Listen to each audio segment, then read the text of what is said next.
Всем привет, друзья! Рад вновь приветствовать вас на моем канале. Меня зовут Олег Кашинцев, я бывший оперативник, майор полиции в отставке и враг государства путинского. Уже больше 10 месяцев идет война, устроенная Путиным, в которой государство, где я прожил почти всю свою жизнь, является агрессором, а его армия – оккупантами, убийцами и маньяками. Сам же режим уже ничем не отличается от фашистского. И сейчас каждому нужно определяться, на чьей ты стороне. Есть преступный фашистский режим, захвативший власть в России, который грабит, преследует, пытает, убивает, ведет войну, уничтожает и разрушает, который ненавидит и боится демократические ценности, считая их угрозой для своего существования. А есть остальной цивилизованный мир, который пытается противостоять его агрессивному поведению и поставить его на место. И я уверен, что сейчас абсолютно справедливо и законно нанести такому режиму, представляющему угрозу для всех, как можно больше ущерба, чтобы ускорить поражение в устроенной им же войне и приблизить смену власти в России. Сейчас в России остается много тех, кто продолжает бороться, протестовать и открыто выступать против войны. И все эти люди подвергают себя опасности. Они все герои.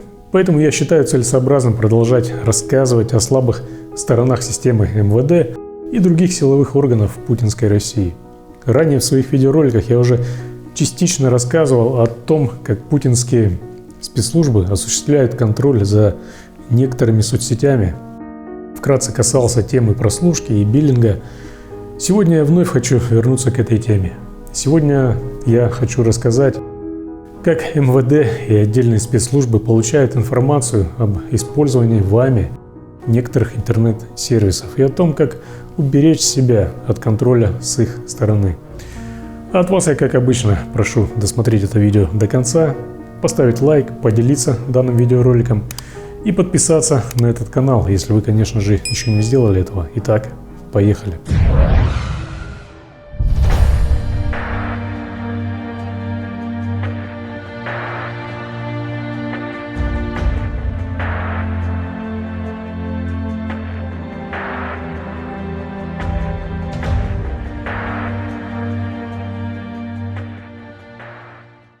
Задумывались ли вы когда-нибудь о том, почему наибольшее количество уголовных дел по экстремистским статьям возбуждается именно в связи с постами в социальной сети ВКонтакте? Статистика четко об этом говорит. И именно такие дела быстрее уходят в суд, а фигуранты этих дел получают обвинительные приговоры. Дело в том, что даже в такой отмороженной репрессивной системе, как российская, как путинская, для возбуждения уголовного дела и направления его в дальнейшем в суд нужны какие-то основания. Оперативникам нельзя просто подойти к следователю, например, или к прокурору, который утверждает обвинительное заключение, или к судье, и сказать, что, мол, я точно знаю, что мой объект, которого я разрабатываю, пользуется конкретно вот этой вот страницей ВКонтакте или какой-то там другой соцсети. И вот он причастен к экстремизму или к фейкам. Нужны хотя бы минимальные подтверждения тому, что страница действительно принадлежит этому человеку. Такими подтверждениями могут быть, например, IP-адреса и телефонные номера, с которых осуществляется администрирование той или иной соцсети или мессенджера. Ну ладно, возможно, что основания требуются не всегда, особенно если фигурант преследования – публичное лицо. Порой начинает казаться, что это превращается в какую-то простую формальность. Ну ладно, давайте, поехали дальше. Начну я, конечно же, с ВК. Это соцсеть, созданная Павлом Дуровым в 2006 году по образу и подобию Фейсбука и отжатая в него государством в 2014, когда контроль над детищем Дурова перешел к подконтрольным государству лицам. Отжатию, кстати, предшествовало мощное давление на Дурова со стороны властей и ФСБ. А незадолго до потери ВК Дуров по требованию последних, то есть ФСБ, отказался предоставлять данные организаторов группы Евромайдан. Тот период, кстати, был периодом, если вы помните, когда произошла аннексия Крыма и когда российская армия первый раз вторглась на украинскую территорию. К тому времени месячная российская аудитория ВК составляла уже более 52 миллионов пользователей. И ВК уже был лидером среди соцсетей в России. С такой аудиторией ВК стал представлять лакомый кусочек для властей и виделся в их глазах как неиссякаемый источник информации. Ведь в этой сети можно найти практически любого россиянина. После начала агрессии и полномасштабного вторжения путинских войск в Украину в 2022 году в России по требованию властей были заблокированы Instagram и Facebook, которые являются конкурентами ВК именно на российском интернет-поле. Власти стали запрещать сотрудникам бюджетных организаций пользоваться иностранными мессенджерами и начали активно пересаживать их на ВК, который к тому времени, кстати, даже создал специальный сервис для госслужащих. В школы поступили рекомендации по добровольному переходу на ВК мессенджер как учителям, так и родителям. Ну, а добровольные рекомендации в России вы сами знаете, что такое. Сложно, как говорится, отказаться. Блокировка иностранных Фейсбука и Инстаграма сделала для огромного количества пользователей в России невозможным их использование. Только по тем причинам, что желание вникать, что такое VPN, и убежденность в том, что это слишком геморно, одержали верх над желанием быть в безопасности. Российская аудитория Инстаграма и Фейсбука стала падать. Количество регистраций в ВК, наоборот, выросло в 1,5 раза. Причем пользователи активно стали восстанавливать старые страницы. В 2022 году месячная аудитория ВК составляет уже около 80 миллионов. И каждый день его посещает около 54% российских интернет-пользователей. Это огромная цифра. Когда я работал в органах, нас учили тому, что в каждом человеке нужно видеть источник информации.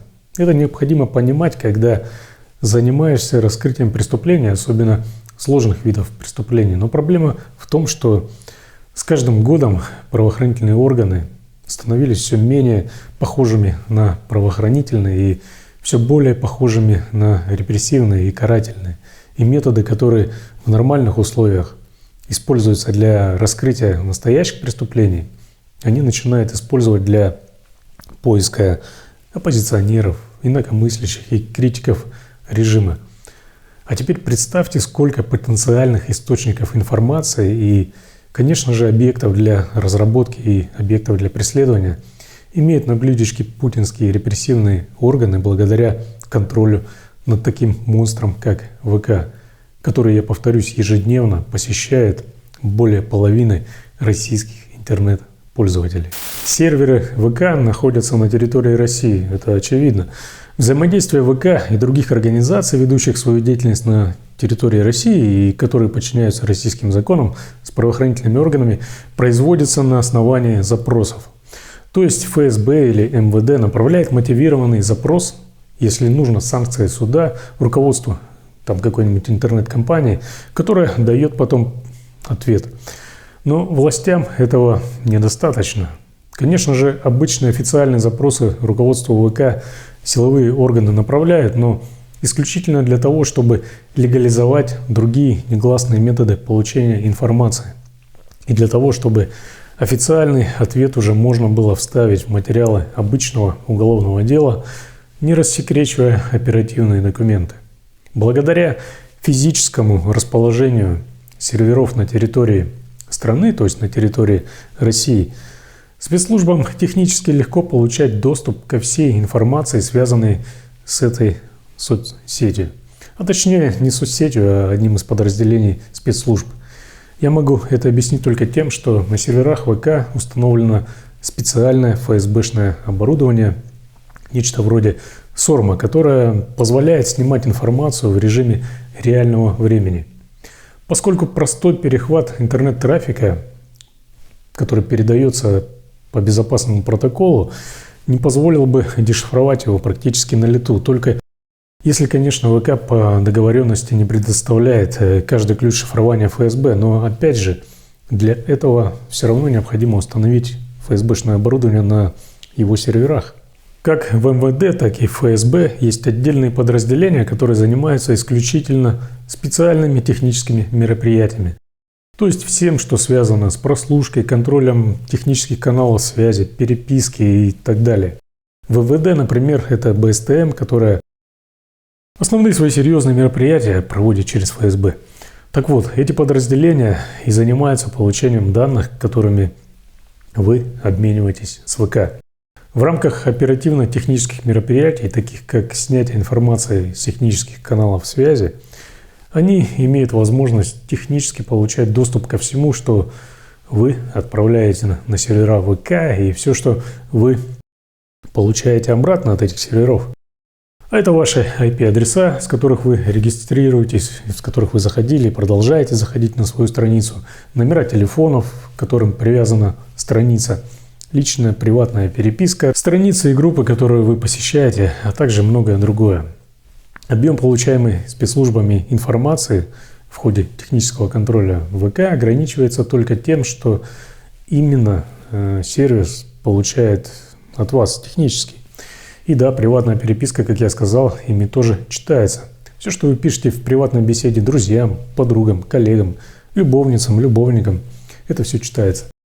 И вы также должны понимать, что есть две огромные разницы между тем, когда силовые структуры получают информацию по официальным запросам в компании, отправленным по почте, и когда они это делают, имея технический доступ к серверам компании. Касаемо ВК, они делают это именно имея технические возможности.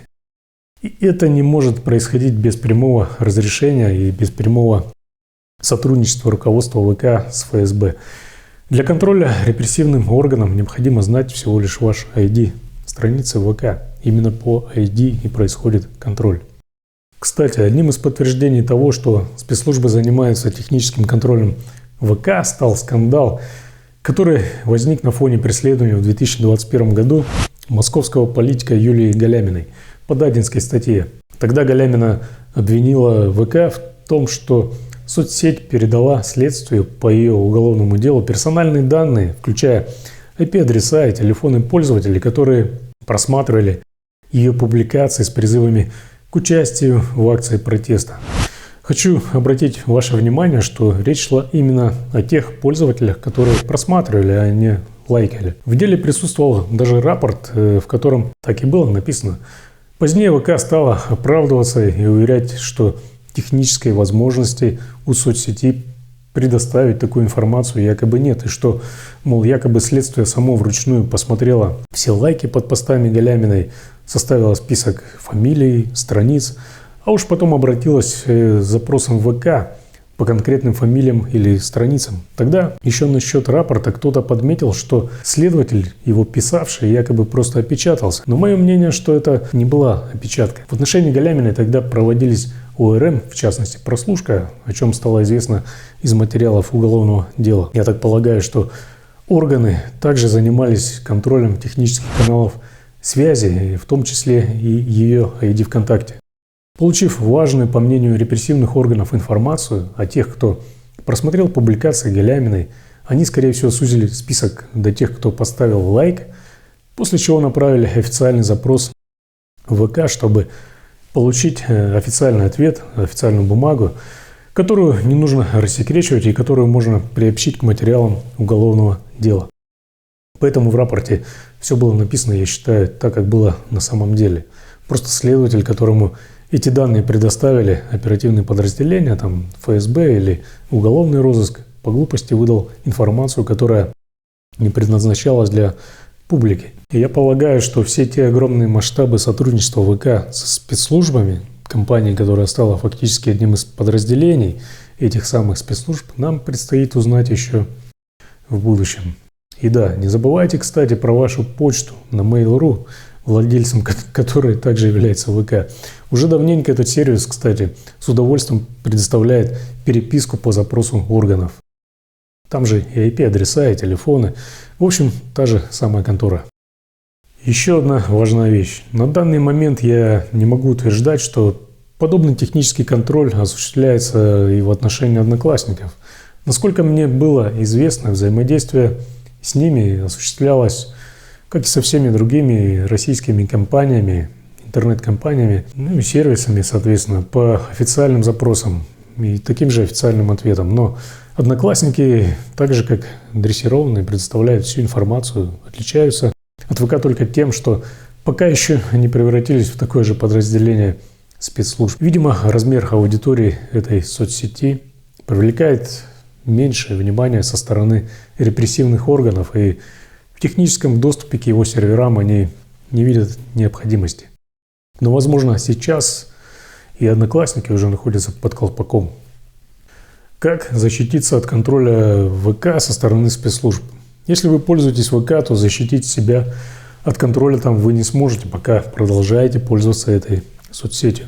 Так же, как вы не сможете, например, защитить свой телефонный номер от прослушки, вы сможете только попытаться как-то анонимизироваться, что ли, скрывая те данные, по которым вас могут идентифицировать, и шифровать свой интернет-трафик, используя VPN или Tor. Скажу банальную вещь. Нельзя просто зарегистрировать страницу ВК на вымышленное имя и оставаться в безопасности. Вас все равно выдадут ваш IP, куки вашего браузера и ваш номер телефона. Если вы опасаетесь, что вас могут преследовать по политическим мотивам, то лучше вообще забудьте про ВК. Если вы не можете от него отказаться, не используйте свои данные и свой телефон. Используйте VPN или Tor, когда заходите в ВК. Это скроет ваш реальный IP-адрес и зашифрует ваш интернет-трафик, который тоже является мишенью для путинских спецслужб. И обеспечение его безопасности очень важный момент для вас. Про трафик я расскажу немного позже. Итак, на данный момент мне абсолютно точно известно о техническом контроле над ВК. Еще известно о контроле над Viber, о котором чуть позже, над ICQ, который, кстати, сейчас также принадлежит ВК. Но это не означает, что другие интернет-сервисы российские являются безопасными. Наоборот, все российские интернет-сервисы, интернет-компании как минимум предоставляют информацию органам по запросам, ну а как максимум сотрудничают с ними, давая возможность технического контроля. Помните так называемый закон о локализации персональных данных российских пользователей, принятый Государственной Думой в 2014 году, который требовал от всех интернет-сервисов к 1 сентября 2015 года перенести сервера, на которых хранятся данные россиян, на территорию России, якобы для защиты персональных данных россиян. Так вот, нужно быть очень наивным, чтобы верить в то, что этот закон был принят именно для защиты ваших, россияне, персональных данных. Ни хера подобного. Этот закон был принят исключительно в интересах путинской власти и путинских спецслужб. Перенос серверов, на которых хранятся данные россиян, то есть у вас на территории России, позволил бы ФСБ и другим спецслужбам получать технический доступ к этой информации, подобно тому, как они уже имеют доступ к серверам ВК, исключая процедуру официальных запросов в компании. Цель, которую преследовали законодатели, представляющие интересы не вас с нами, а интересы преступного режима, это как раз и предоставить такой технический доступ российским спецслужбам к серверам, которые находятся на территории России, к серверам крупных IT-гигантов, как Google и Facebook, а также к серверам мессенджеров. Насколько мне известно, Google и Facebook подтерлись этим законом еще в 2014 году, послав нахер российские власти, так и не выполнив их требования, понимая опасность политических преследований, которую несет перенос серверов в России для российских пользователей. То же самое сделали и другие уважающие себя и своих пользователей интернет-компании. Далее расскажу о Viber. В 2015 году Viber, который является очень популярным мессенджером среди российских пользователей, в том числе, кстати, среди полицейских, выполнил требования вышеупомянутого закона, о котором я только что сказал, и перенес сервера с данными россиян на территорию России. А в этом году компания открыла представительство в России и даже создала личный кабинет на сайте Роскомнадзора. Viber, кстати, не является российской компанией, но он выполнил требования этого закона по переносу серверов. Viber уже давно активно сотрудничает с официальными органами России и без проблем предоставляет любую информацию по запросу. Переносом серверов на территорию России Viber предоставил такой бонус путинским спецслужбам, о прелести которого компания и сама не знает. После переноса серверов ФСБ также получила доступ к Viber, но, насколько мне было известно, с Viber у гестаповцев были некоторые сложности, которые, возможно, сейчас уже решены.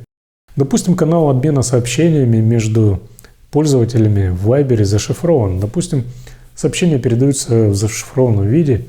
Если они прошли через сервер или, не дай бог, сохранились на нем, то 100% спецслужбы, если им необходимо, они получат к этим сообщениям доступ.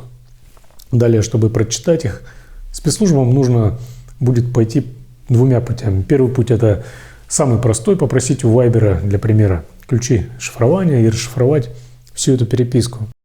Второй, самый сложный – попытаться дешифровать информацию самостоятельно, а любой шифр, кстати, взламывается, и это всего лишь вопрос времени. Криптостойкость, гарантия, то есть любого шифра ограничена временем. Но с Вайбером, мне кажется, все проще, и здесь они пошли по первому пути. Ну а теперь насчет вашего интернет-трафика. Секрета я, наверное, все равно никакого не открою. Вы слышали про систему SORM? Расшифровывается она как система оперативно-розыскных мероприятий. Оборудование SORM стоит на стороне провайдеров, как мобильной связи, так и интернета. Занимается и контролирует все это ФСБ. МВДшный БСТМ, кстати, также присасывается к этой системе, но только через ФСБ и только с его разрешения. Если сказать кратко, то ФСБ при необходимости может контролировать весь ваш трафик. Полностью. Заходите ли вы на Яндекс, Google, на запрещенные по версии властей сайты, все это легко перехватывается.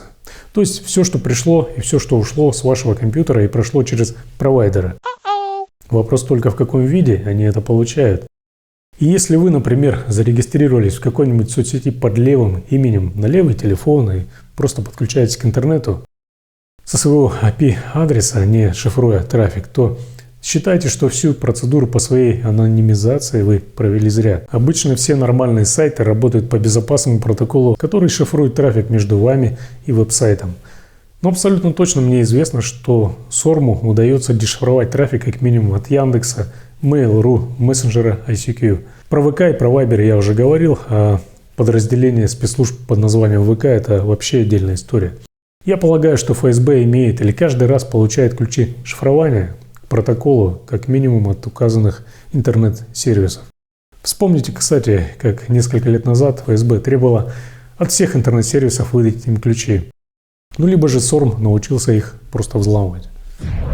Как защитить себя от перехвата и расшифровки вашего интернет-трафика? Ну, ничего сложного в этом нет. Достаточно пользоваться надежным VPN-сервисом. Это не реклама, не подумайте. Желательно платным и точно не российским. При выборе серверов подключения через VPN никогда не выбирайте российские сервера. Также для безопасности можно использовать браузер Tor. И VPN, и Tor, они шифруют соединения, то есть ваш интернет-трафик. Для большей безопасности желательно, чтобы VPN был постоянно включен на вашем компьютере или на вашем телефоне. В этих случаях ФСБшное оборудование не сможет расшифровать ваш трафик и понять, на какие сайты вы заходите. Соответственно, органы, которые вас преследуют, не получат никакой информации. Перехват трафика в зашифрованном виде все равно будет иметь место, но для путинских гестаповцев это будет набором бесполезных символов, на расшифровку которых могут уйти десятилетия. Кроме того, ваш IP-адрес будет изменен, и как бонус вы получите доступ к заблокированным в России сайтам. Много споров, кстати, ведется насчет Телеграма, но о нем я расскажу в следующих видеороликах, к сожалению, не сегодня. Сегодня я рассказал о том, о чем многие и так, наверное, догадывались. Одна из важных целей любого диктаторского и уж тем более тоталитарного или фашистского режима – это получить максимальный контроль над гражданами внутри страны, которой такой режим управляет. Получить максимальный контроль над информацией и над частной жизнью тех, кто представляет угрозу для такого режима. Ведь история показывает, что чаще всего именно внутреннее сопротивление и внутренние протесты, а не внешние силы и армии других государств сносили подобные режимы в прошлом. Чаще всего, но не всегда. Иногда такие режимы уничтожались в результате пошедшей не по плану, не по сценарию войны. Путинский режим несколько уникален. Он ввязался в преступную войну против Украины, и кремлевское чучело считает, что научилось на ошибках своих исторических кумиров. Ошибочно верит в то, что с ним-то уж точно ничего не случится. Но все они когда-то думали так же. Путинский режим – это глобальная темная угроза, и он не имеет права на существование. История его крушения пишется уже сегодня, и только вам решать, как ваше имя будет записано в этой истории. Будьте на светлой стороне. У меня на сегодня все. Как всегда, ставьте лайки, делитесь этим видео И подписывайтесь на этот канал. Здесь вас никто не обманет.